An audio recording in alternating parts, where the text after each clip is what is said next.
This episode is brought to you by HR Easily, whose staff management services make sure businesses can pay their staff efficiently with simplified processes. Speaking of which, I wonder if my pay's coming yet. Check them out at hreasily.com.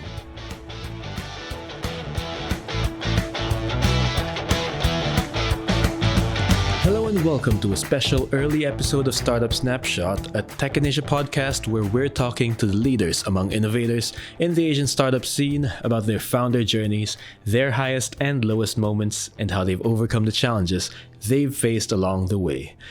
My name's Nat, and I'm very excited for this episode because it's the first one we're recording here in our brand new office, courtesy of JustCo, and because here to share his startup story is Jonathan Lowe, co-founder and ex-chief technology officer of on-demand delivery service startup Honestbee. Thanks for joining me, Jonathan. Yeah, I'm excited. It's no secret that Honestbee's been on the news for the past few months. But before we get into that, maybe let's talk a little bit about your Honestbee story. How did you meet your co-founders, Joel and Isaac? Sure. So it's really funny how I got to meet Isaac. I believe I might have met Isaac at a Singtel Innovate event whereby they were actually organizing a hackathon at like the block, the startup blocks area, right? Right. And I'm not sure if this is still common around the scene here, but it happened that we were the few engineers and a lot of the rest of the crowd were business people or marketing people. And so they were going around trying to rally people, say, hey, build my idea. Right. So what really funny is that I ended up meeting Isaac because both of us decided that, this is pretty frustrating. Let's just not do anything and let's just hang out instead. Right. So we ended up knowing each other in a hackathon whereby we didn't hack anything, which is kind of funny. And then after that, fast forward a number of years, I was at another startup doing engineering, and at that point of time I was looking to move, and I knew that Isaac was also in a startup called LifeOp. Right. So I knew that they were working on something HR related. My previous place was a HR related company. So, I then joined LifeOp, and then, I got to meet Joe as well because Joe at that time was the one that was leading LifeOp. Right. So that's kind of how I got to meet everyone. I knew Isaac first, and then from there, we kept in touch through a number of years, and then, eventually got to know Joe through Isaac. Okay, so you kind of met Isaac first as kind of a friend, and then you saw he was running this company, LifeOp, and you joined the company and eventually met Joel, right? Yeah. And it eventually became what Honestbee is today. That's right. Right? So how did that actually happen? I joined LifeOp at around August 2014 or so. Okay. And this was towards the end of the run for the company, in the sense that I think they decided that if by end of 2014, they don't reach certain goals that they wanted to go, they would decide to wind down the business, right? And so I joined it at that point of time, but instead of actually winding down, a number of us decided to say, okay, you know what's next, right? And then we brainstorm and we talk about different business models, and we were also thinking about, what could actually tap on some of the existing infrastructure or data, that we already understood or acquired from LifeOp, because like part of the product was actually providing service staff for, let's say, banquets or restaurants. And so this comprised of part-time workers, students that needed to earn money.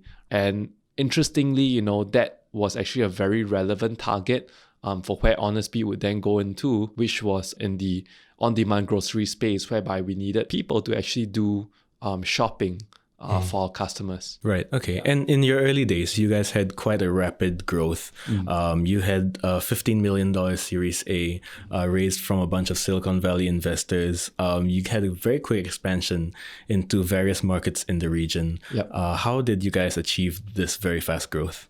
I'll say that, for a start, to grow faster means that we needed to have a bigger team, and that means our costs and our team is also slightly larger, right? I know of many startups that spend at least the first few years with a much smaller core team and then developing to get product market fit. Whereas I'll say that Honestbee was a little bit of a different case. I often tell people, say like, okay, don't use Honestbee as a benchmark because it's actually rather very unusual. Right. So we did grow and move quite quickly and expand to different markets, and we did have a significant team by then.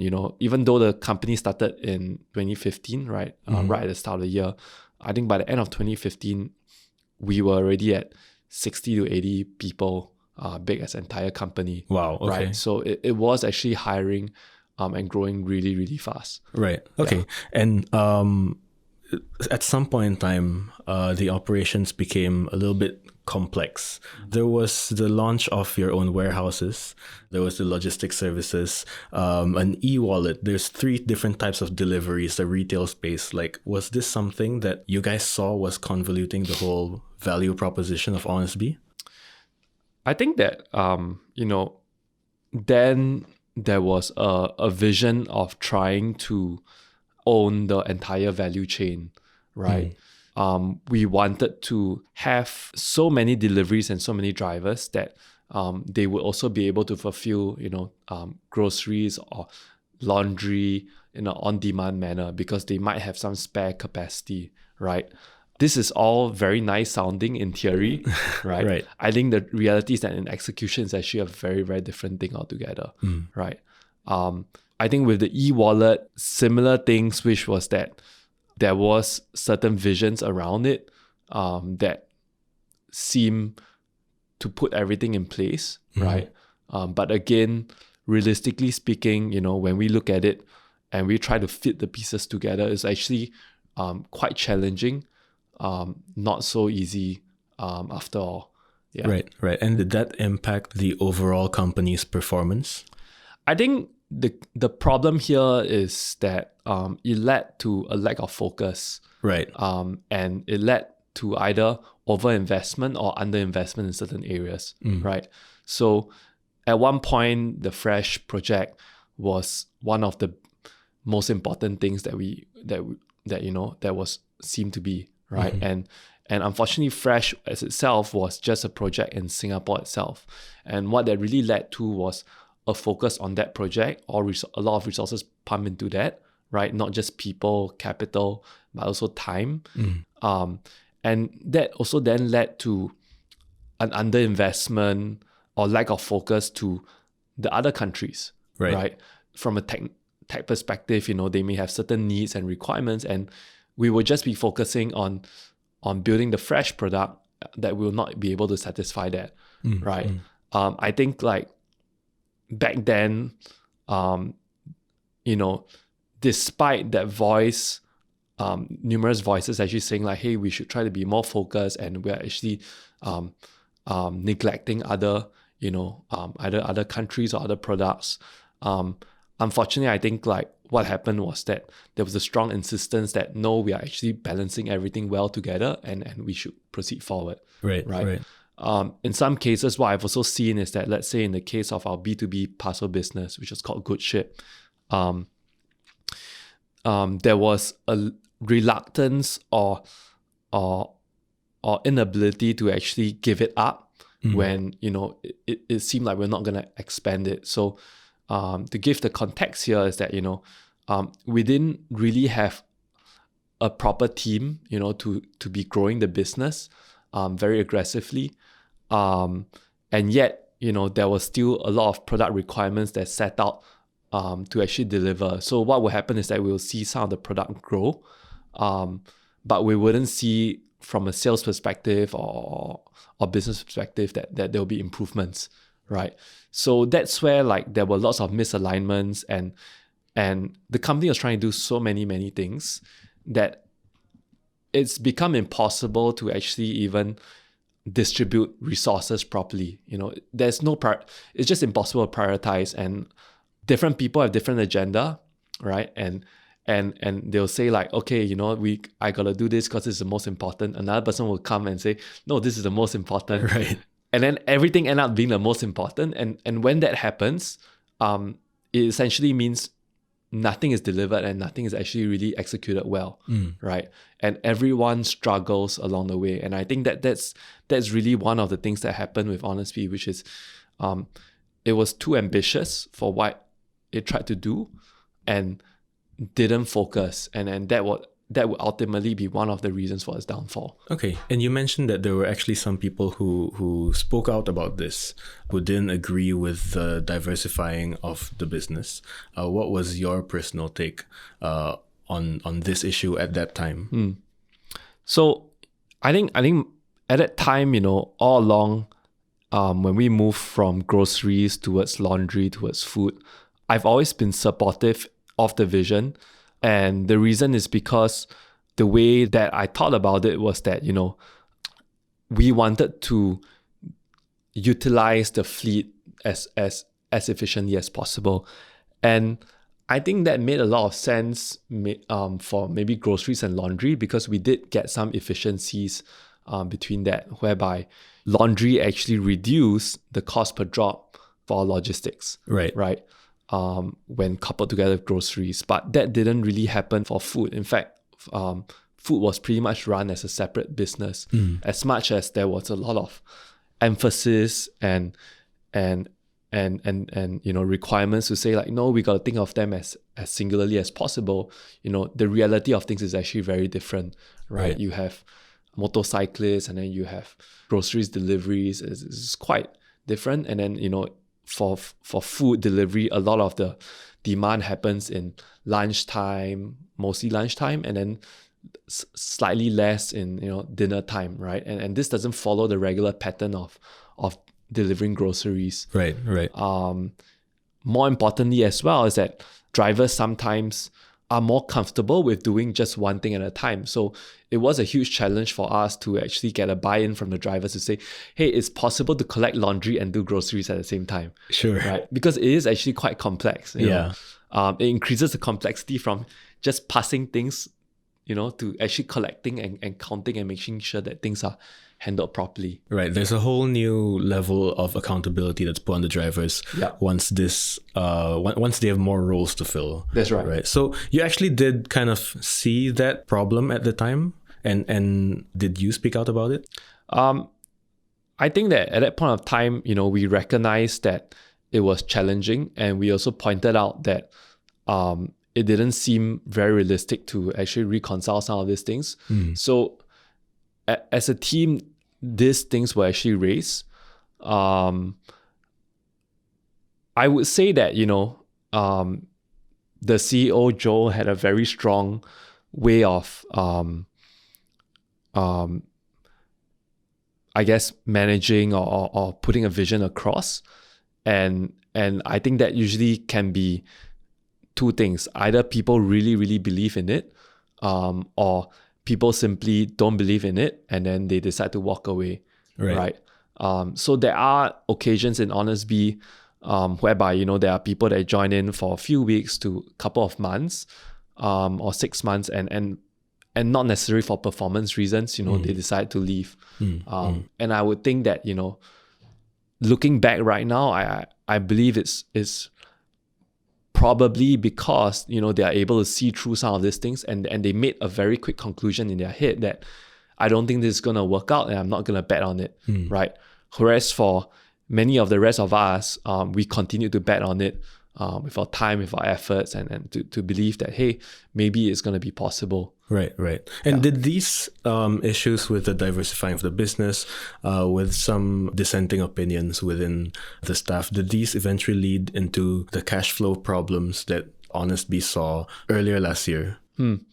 So I think that, a lack of focus is one thing. I think cash flow problems is somewhat different. At the end of the day, every startup has a limited runway of what they need to do. Sure. And unfortunately, in Honestbee's case, there were many times when funding was communicated in a way and to reassure everyone that it's not going to be a problem. So it was only a problem for everyone to realize about it when it was too late. When we actually got the change in leadership in around May this year, there was feedback by the new incoming people that look at it and say, like, actually with the funds and the capital that we knew we had, we shouldn't have undertaken a project like Habitat because it is clear that we would not have been able to see it through. Right. And that is something that is debatable in the sense that one could argue that the company was taking a bet to say like, we will execute this and then we will successfully raise funds. Right? And it happens in this industry, right? Well, I think it happens perhaps and maybe. Right. But what I've also come to realize, and this is really hindsight, is that there have been numerous points in Honestbee whereby growth actually started to slow down, right?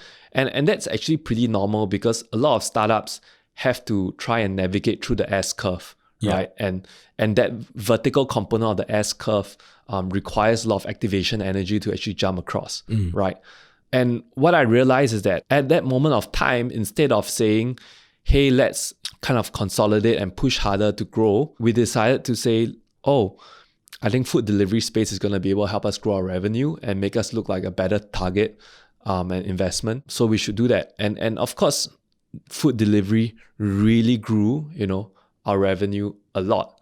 It also grew the rate of our burn substantially more, And along the way, there were these different initiatives, whether it's Good Ship or different kind of consumer features or Habitat, whereby somewhere along the way, we start to see certain patterns. When we feel like we've hit into a rock wall, it's not trying to go past a rock wall, right? It's trying to figure out how to take another route that actually can just build something out until we hit another rock wall. Honestbee was amazing and really good in terms of building up new businesses from 0 to 1. It was just really, really poor at getting it from 1 to 100 and to 1 million, right?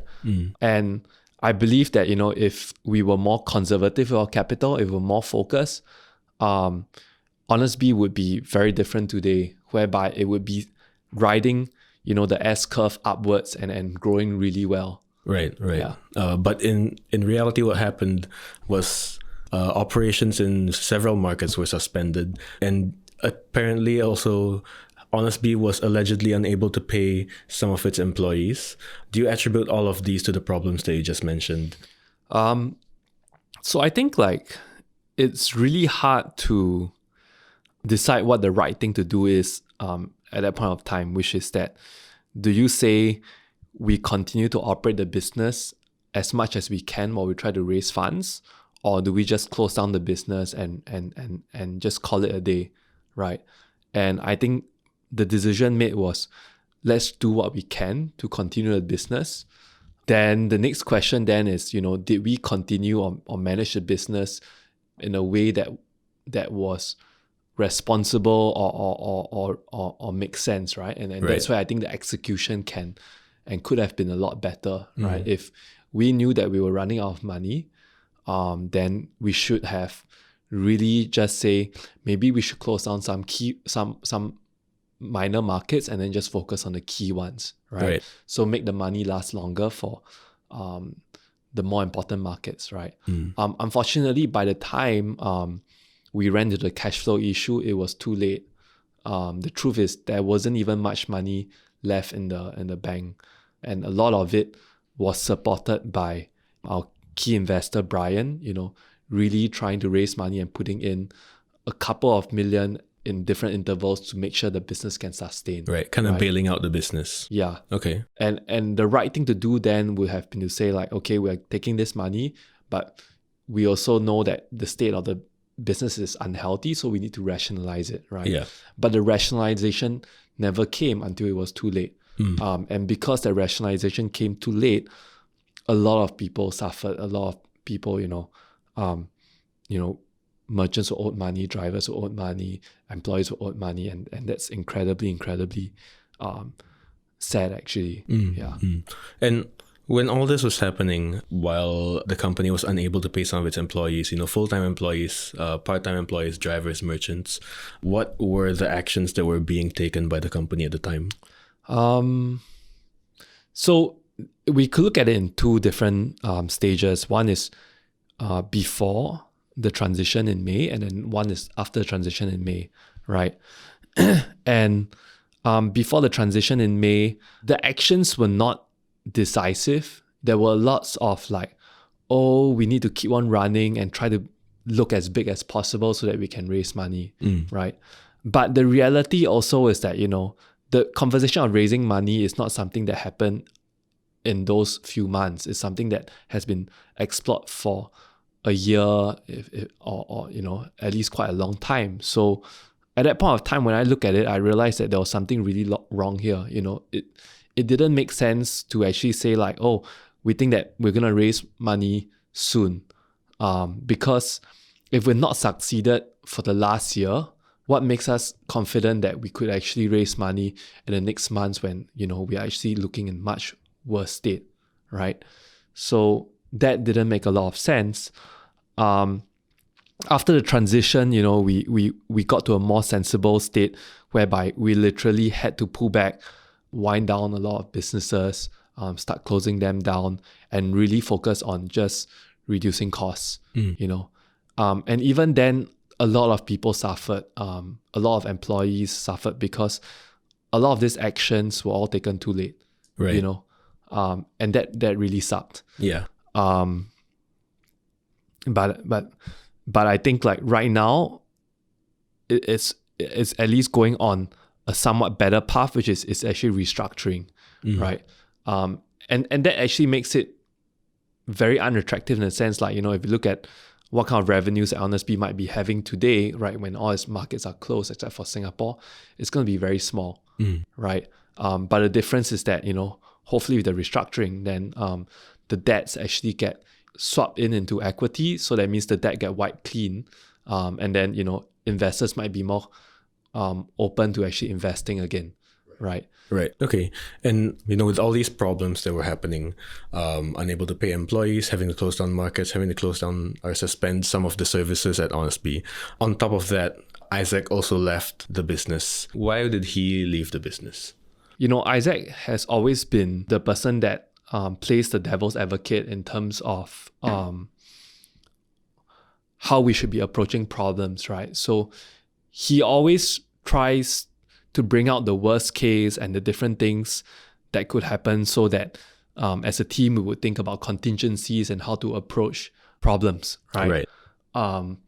But if you might have heard certain things about Honestbee, you might realize that is a culture that's fundamentally top down, with very high insistence of just having one way, right? So oftentimes, you might hear this being passed around, which is like, oh, we have to do this because it's either this way or the highway, right? And so I would say that, Isaac through the years have been fighting a very hard battle because many times he's the voice that actually says like, oh, there's something wrong here, or we got to think about this, and we gotta, or this may be another approach. What I would say that many times his differing opinion was oftentimes not welcome. Okay. Right. And so I would say that at the end of December last year, it was pretty clear, based on certain arrangements that have actually happened, that he was not valued in the company. And he made the decision to actually leave. Okay. Yeah. Right. And there was actually a few negative reviews by employees that surfaced on Glassdoor sometime in the middle of 2018. Were these the same kind of issues that Isaac faced as a co-founder of Honestbee? I think in general, I will say that if we look at the profile of the three co-founders, right, none of us have experience in actually leading a large company or a regional company, right? Okay. Isaac and myself, we've mostly been in more startups, right? And Joe has been more of a corporate industry. So, the truth is that there were a lot of opinions and ways of doing things that were actually not right and should not have been the case. Okay. And negative reviews stem from that simply because of poor management, right? There was a high demand for there was a high demand for the from the company to get the most out of the employees' time, and looking back at that, I actually realized that it's actually pretty much you could even say that it's in borderline or mentally abusive, right? Right. Imagine if you go to your boss and you say, hey, I'd like to take some leave, and then your boss asks you, oh, when is that leave gonna be? Why do you have to take it now? Do you really need that? Actually, don't take leave. And if your whereabouts are constantly questioned, let's say 9 p.m. it's like, oh, why do you have time to do this, right? But hey, 9 p.m. is after office hours, and I understand that sure, startups, we need to hustle and all that, but like to get to the point of actually criticizing people to say like, oh, you're doing this at this hour, you're not working. That's kind of crazy. It's a very, very over controlling aspect, and that permeated around the company. Right.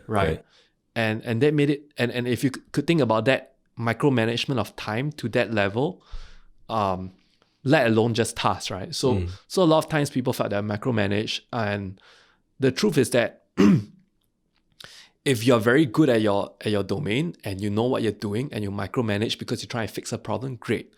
But more often than not, micromanagement comes in from very high level thoughts that actually don't resonate with the ground. You know? Yeah. And that's totally really bad. I mean, imagine if I started micromanaging engineers, say, oh, this has to be 3 lines, not 4 lines, right? That doesn't make sense at all, Yeah. But it happened a lot, within the company. The other thing that also happened was that unrealistic expectations were always set. Okay. So at some point, the company many people just felt like, oh, yeah, I know we have this goal, but we're going to fail anyway. So we just try what we can do, but hey, we're just going to fail, right? Because it's impossible, right? So impossible goals were consistently set for teams. And that created very, very bad morale. Right. Yeah. Right. So everything on top of like the kind of borderline abusive culture, kind of way too high expectations and goals being set, maybe unrealistic goals being set, plus the whole pressure from management to kind of keep working even after work hours, to kind of pressure people to have no life outside of Honestbee, led to a demotivated work culture within the company. Would you say that? I think to most extents, yes. I would say that, as much as possible, there were many managers whereby we tried to protect our own team. Right. So we took a lot of the brunt, and then we try to protect the team and give them whatever space and room they needed. And so I wouldn't say that everyone necessarily felt that way. There were always different pockets and groups of people whereby they had managers that actually protected them from some of these things. Yeah. Right. Okay. And were you one of those managers that protected your team from the brunt of these pressures? I think on some of the fronts, where I could, I tried, right? But there were certain areas whereby it was actually pretty difficult as well.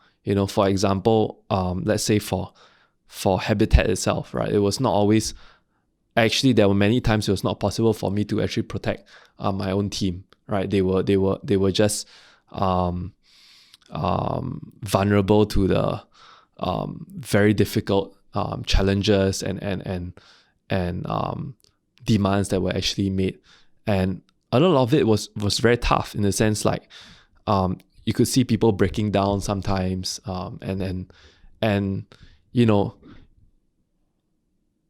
then start to question yourself, like, what kind of a workplace are we creating, right? Yeah.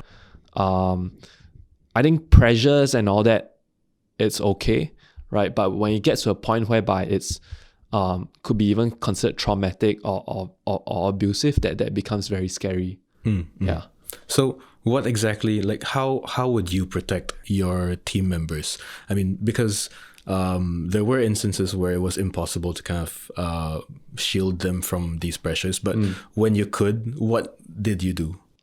I think in general, what I try to do is I try to limit the direct access the team had to, let's say, directly, let's say, to the CEO, right? Because there's often going to be a huge disconnect and mistranslation that happens in between. So I try to manage that as much as possible. Right. Now, in some cases, that's not possible. For example, for product managers, for some of the product managers, they needed to work with the CEO, they need to work with other business people. It was actually very difficult to shield them. And it actually became, it wouldn't actually make a lot of sense.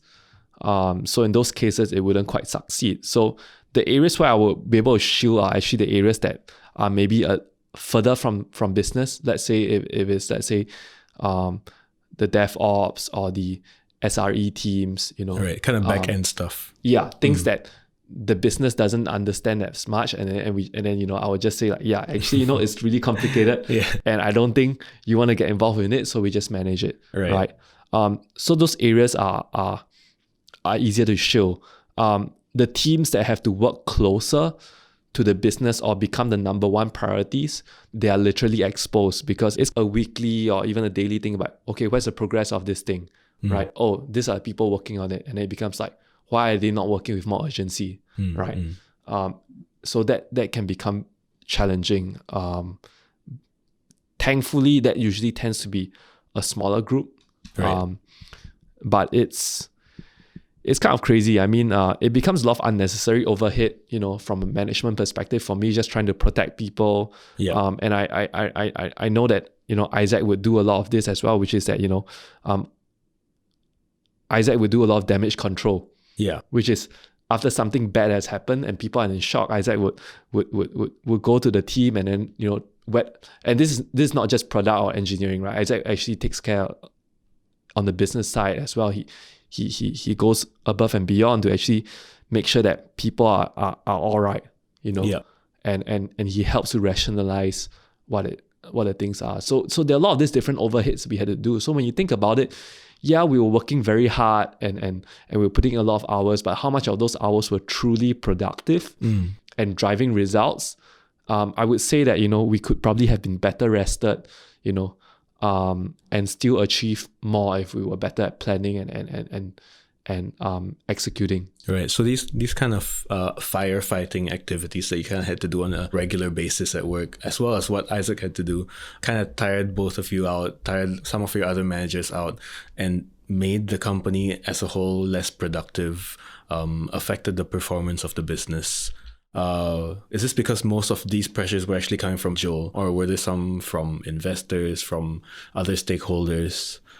I would say most of the pressures came mostly from Joe. Okay. Right. And the challenging thing is that, people get oftentimes confused because everything is a priority or everything is important, right? Or sometimes something that was not important now suddenly becomes important, right? Like, I had one of my PMs came to me and say, they were sharing like a session after they had, which is that, these points were raised, which is kind of puzzling because these were things that we wanted to focus on previously, but they were considered unimportant, and now suddenly we're criticized for not having prepared for it, right? So there are a lot of this like very confusing states whereby, it's not clear whether something is black or white. Sometimes, you'll say, no, everything here is just clearly black, right? And then the next minute, suddenly it becomes white. And then it's like, why didn't you know it's white? It's your fault, right? And that kind of thing drives people crazy, right? It's very, very tough. I'm sure. And there's a limit to how much myself or Isaac or other managers can actually rationalize that kind of thing, right? I mean, one can arguably say, it's a startup, there's a lot of things changing, right? Then don't blame the people, right? Just recognize that, hey, maybe we didn't make the best decisions. We have to take some responsibility and we change our mind. But a lot of times, the change of mind was implicit. It's not explicit. So suddenly like, oh, it's changed already? Is it? So what do we do about that? And then it becomes a question mark. Right. It's just a very, very, it was a very confusing time. It's very confusing, yeah. And it got more and more challenging as the organization grew bigger, right? Because as organizations grow bigger, the agility, the ability to move also slows down because you need to build proper communication channels and processes in between, right? So it was really not easy. Right. Yeah. I'm sure it couldn't have been easy. It must have been incredibly difficult. But you also mentioned that aside from what Isaac experienced, in terms of his opinions kind of not being treasured or wanted at all, to be voiced out, was that experience the same kind of thing that you faced? So I think sadly, and the way I'll put it is that, I've always, in my very first 2 years in Honestbee, I've always been picked on my age. Okay. And imagine if we go into a meeting and maybe I suggest something or I say something that may be incorrect, right? And the comment that I'll get is like, yeah, John, you don't really know your stuff. You're very young and you're inexperienced, right? So don't talk about it, right? At some point, I got to a state whereby it was more comfortable to just not fight the battles that were not worth fighting. And also, I kind of saw what was happening with Isaac, right? And that was a huge disincentive for me to actually do anything. Right. Right. The truth is that, I've seen Isaac move from different roles to different roles when it was convenient for certain decisions to be made. Right.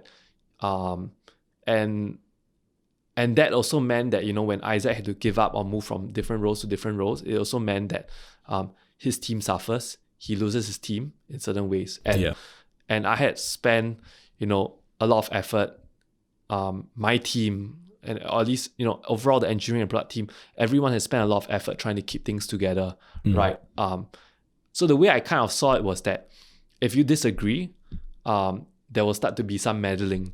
And when there's going to be meddling, there's going to be more things to worry about and to work with, right? Right. So as much as possible, I did whatever was required to just reduce the kind of meddling, whether it's just, being a yes man or giving what was required. Right. And that kind of went all the way, towards, end of last year at Habitat. Although I think for me, when Isaac decided to leave, I think that was a turning point for me, right? Because I was pretty much in this because Isaac was there as well. Yeah, because it was your first friend that you met that actually got you into the company. Yeah. But actually later, because Isaac left in December last year, and then May this year, Joel was announced to have left the company as well. Did things change when he left? Did things get better? Did things get worse? How did you deal with all of this changes going on? Well, I don't really know if I can say things got better because the company was fundamentally in a very, very, very bad shape. Right. I think there were certain things that got better, which is information. Actually, the amount of information that's available started to improve. Okay. Right. Prior to that, most of us were not even aware of the company finances. So even yourself? Even myself, okay. Right? We were actually not in any position to realize that the company didn't have any money or what the actual situation was, right? Even if you asked for this information, you wouldn't be granted any access to it? Well, I wouldn't say that I wouldn't be granted any access to it. Now thinking back about it, I would think that there would have been certain excuses or things that would have been explained that would have made it hard for me to get access to it. So it wouldn't have been outright, no, I don't think you should get access to it. It would be something like, oh, it's really complicated. Don't worry. We got this part of the business. You go settle and focus on engineering. Right. And it would have been similar tactics that would have moved some of us far away from actually knowing the true picture. Right. So that is kind of what it was. Right. Yeah. So that's one thing that improved after Joel left, that the dissemination of information across the company was a lot more transparent. We tried to be as transparent as possible. Okay. And even then it was very challenging, right? Because then Brian was trying to raise money for the company, right? And we didn't know when the money would come in, right? Because some of these things take long. There's paperwork, there's a transfer and stuff like that. So we try to be as transparent as much as possible to the people. We say like, hey, we think that money might come in here, but we can't be sure. And we gave them as much updates as possible. Right. So we tried to do the right thing. But it was a very difficult situation to maneuver out. And at some point, even within the team itself, there were disagreements on what the right way forward was. Right. Some of us wanted to say like, let's shut down most of the business. Some of us wanted to keep on pushing to say, if we can keep it up, let's keep it up. Right. And in some ways, that led to a little bit of a indecision, right? Because we became paralyzed at the top, not being able to make a decision like, do we shut more down or do we try to push, right? And both had very compelling cases to it. It's something that was passed down from like before, where everyone had different different personal interests in their different departments and everything. Is this related to that kind of situation that you mentioned earlier? No, I don't think so. I think in this case here, it's more that people had differing opinions of what the right thing to do is. Right. And given that situation where none of us have ever been in that situation, right? We didn't know better. Right. So literally is guessing along the way, until the current present CEO of Honestbee came in, Lowe, right? And he is a lot. He knows what to do to turn around a company, right? And he could actually take those steps. And I think for that, the company was then be able to move in a more decisive manner. Right? For sure. But even then, if you look at a time when Lowe has come in, he took on a very, very difficult role because, generally some of these actions would have happened much earlier. Yeah. Right. And a while after Joel left, you yourself decided to leave the company. After, I guess, Leon was announced as the new CEO, why exactly did you decide to resign, despite Joel leaving and him, I guess, being the source of much of the problems with Honestbee? So I think already early this year, I had already contemplated leaving, which was after Isaac had left. Right. But then, I think around March or April, I think more towards April, towards mid to end April, I understood that, there might be certain changes coming. And so I stuck on until May and there was a change and transition, right? And so I decided I will stay on. But along the way, unfortunately, like what I mentioned, I felt that the overall team was not very cohesive and was not able to make certain decisions, right? Of course, I was part of that team, so some of that responsibility and fault also lies with me, right? But I think the last straw was really, two things. One was that we have a Taiwan team for engineering and product, and unfortunately, we were not able to take care of them, and yet, while they were not being paid, there were still very strange requests coming in to say like, oh, how can we keep the team? How can we make them stay? And I think I've repeated myself like more than 5 or a dozen times, to say like, well, if we have a budget, we can keep people. And if we have a budget, then we know, we can just make the team smaller and we just keep a set number of people, right? And let the rest go. And that would have been possible, right? But the truth is that, there was a inability to meet the reality, which is that we had no money. Yep. Right. So that was one thing that made me really upset because I felt that people that were high level had no idea at all what was going on the ground, right? In Taiwan, since I guess as early as at the start of this year and maybe last year, we already had merchants coming into the office to actually demand for payments and stuff like that, And it came to a point whereby mid this year, I think like we had to get all the business engineers and product people in Taiwan to actually vacate and say, don't come to office because it's not safe. Right. Right. Right. It got to situations like that. And then there were also situations whereby, there were workers that, because they're not being paid yet on time, they couldn't pay their rent, and then they were chased out, right, in Singapore and stuff like that. And at that point of time, I just got really frustrated because the actions that I saw that were being taken were largely to preserve shareholder interests, right? Above people, above employees. And when I saw that and I realized that things were not going to improve there, I decided at that point of time that I was going to move on. Right. Yeah. Right. So that was the moment that you decided that enough is enough. You don't want to be part of what's going on at Honestbee. Yeah. Was it a clean departure? Like, are you no longer now associated with any of the dealings going on at the company? I mean, generally, I think the way I took it is more like, if you guys need help, or if there's stuff that that may not have been handled over properly, you can reach out to me and I'll just see what I can do, right? So after I left, there were still certain things that they may needed my help, maybe because there were certain accounts that weren't clear where it was or stuff like that, and I'll just help, right? I don't see a reason to begrudge anything.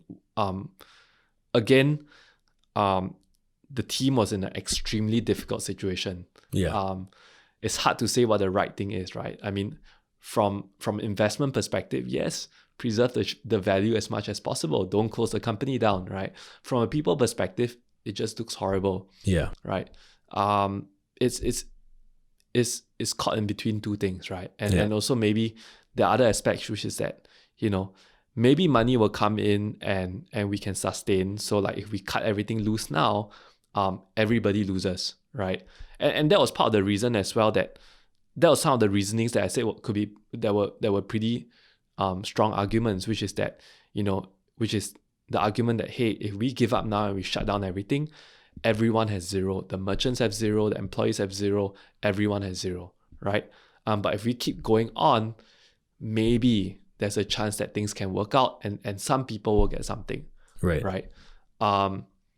And I guess that just involves a process of, unfortunately, having other people as collateral damage and having to suffer as a result for such decisions. So is that right or wrong? It's very tough. It is very tough to say, in these kind of situations.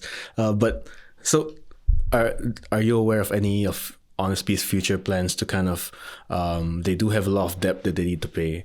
They have a lot to do to get the company back on surface level.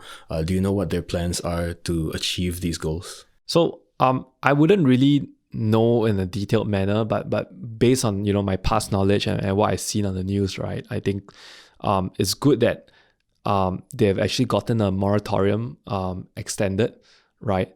And I believe that the company has already hit rock bottom and it can't get any worse. Right. And so at the moment, actually, the recent news are actually pretty good news, and it's actually going up, right? It's a very, very tough climb upwards, right? But at least it's actually gone past the rock bottom stage. And I think the key thing is to really focus on the restructuring, right? From whether it's corporate structure, financial wise, and make sure that, we are able to do a debt to equity swap. Yeah. So what that does is that, allows investor money to be used towards the growth of the company. Whereas previously, before this restructuring, right, if people put in money, it just goes into debt. And that means, there's no hopes of even that money growing. Yeah. Right. So this restructuring exercise will actually go a very long way to making Honestbee healthier and more interesting to investors in the coming, I guess over the next year, right? My understanding is that, they are still focusing a lot on habitat, trying to keep that up. And I think at least the operations is more stable. I believe they have a more a good runway set aside to make sure that the operations and all this can keep on going forward, because the expenses and the costs have all been scaled down. Yeah. And perhaps they might also be still looking at the e-commerce business. On that, I'm not too sure. But that may be something that still makes a lot of sense in different markets that Honestbee had been very successful in. Sure. Yeah. Right. And for you personally, what's next for you? So I actually just recently joined NTUC Enterprise, and right now it's actually just my second month. And actually if you just we actually released some pretty big news today. So FairPrice there's this thing called FairPrice Group that's really consolidating the groceries and the food, which is like the food fair, the kopitiam, and the groceries business. So what has been really interesting for me right now is that I joined NTUC because I was actually really interested in understanding this digital transformation journey, and also mainly because I've primarily come from a startup background. So going into like a much larger organization and see how they operate is actually something really, really interesting. So that's where I am at the moment, right? And I think for myself, it's really about focusing on things that I can learn deeper. I think Honestbee gave me a very good breath. And really where I am is I'm trying to find a much more a saner, a better workplace where I can actually continue to actually grow at my skills. And I think at the moment, NTUC Enterprise has been a really nice environment for me to actually really reflect on the past number of years, and also start thinking about how I can apply a lot of my skill sets better. So for the past 4 years that you were at Honestbee, right? Since leaving, or even before that, was there any moment where you kind of felt like you wanted to do something differently? Do you still carry any of those feelings with you as you move on? I think with regards to where Honestbee is, I think it's pretty hard to look at hindsight and say like whether we could have done anything differently. In fact, interestingly enough, there was a short conversation between myself and Isaac on this, and my comment was that had we done the right things, we probably would not have been in the company. Right. Could have been forced out, or maybe we have chosen to walk out. Right. So I really don't, or I'm not sure what or rather say, I definitely know what could have been done better, and a lot of things that could have changed. I think there were definitely many things on my own end that I feel like I could have done better, made certain better decisions. But those probably would not have necessarily changed the fundamental issues that the company had. But I mean, personally, for me as well, I mean, at this point of time, I'm really looking at what I've learned of past 4 years, what I've experienced, and trying to figure out how, I can take all this together and maybe in the future, at some point, decide to start another new journey. Right. Yeah. Okay, so at least this is not your last entrepreneurial endeavor. Possibly in the future, we could see you starting another company. Possibly. I do think that's something that I would be thinking about quite a bit. Right. Yeah. Okay, well, that's all the time we have, but thanks for joining me. I wish you all the best at NTUC, and I hope to hear from you about your next startup endeavor sometime soon. To everyone listening, the Honestbee story is still developing, so if you want to catch up with the latest news on the company, go to techinasia.com/tag/Honestbee. Until next time, that's the podcast. Thanks for listening, and thanks again to Jonathan for sharing his founder story.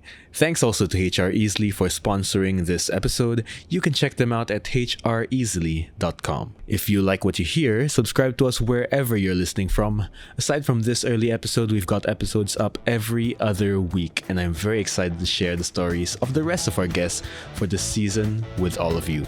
All our episodes are on Apple Podcasts, Spotify, YouTube, wherever else you get your podcasts. You can also find episodes on the Tech in Asia webpage at techinasia.com/tag/startup-snapshot. If you've got anything that you want to say about this episode, I'm at podcast@techinasia.com. Send me an email. I'd love to know what you think. Thanks again for tuning in to Startup Snapshot. My name's Nat. Goodbye.